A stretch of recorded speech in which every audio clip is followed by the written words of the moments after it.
isboorti wallahi haddii aan qiyaaso waqti aan dhigan jiray dugsiga hoose dhexe lixaad ilaa iyo waqtiga waa 2010 oo kale isboorti familkii ma ula farac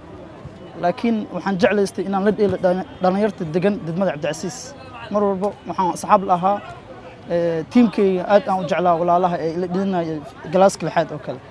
aan gudeysan jiray dhalinyarta ay u dhaliyay markaas dareen geliyay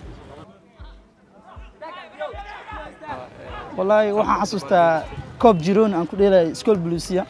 teamkii aan u dheelay markaas gool sama final oo madax aan ku dhaliyay oo aan dhaliyay oo aad ugu farxay oo teamkii kubadii caad waa la boobsiyay isla markii goolkii waa laga bareejay oo tink aan ka bilaabay ilaa guri aan ka aad wax ku khandana ciyaartaas aadaan ugu xumaad والله markaas Janis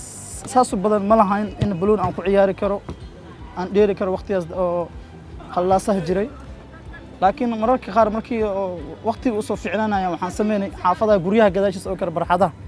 inaan sameysano balooniya oo sidsaanta laga sameeyna bacda lagu aruurinayo oo kale inaan ku ciyaarno aadan u jeclaa inaan mar ku ciyaarno kubadda laakiin waqtiga markaas waa iska xumaa saasna ma loo dheeri karin hadda aan haysano oo kale wallahi barsamaadkan ku soo gaarin laakiin marka laga sheekeynayo waa qiiroonaysa marka aragtid ciyaartooyda waaweyn oo laga sheekeynayo oo kale inaan ku deysatid muhiim waa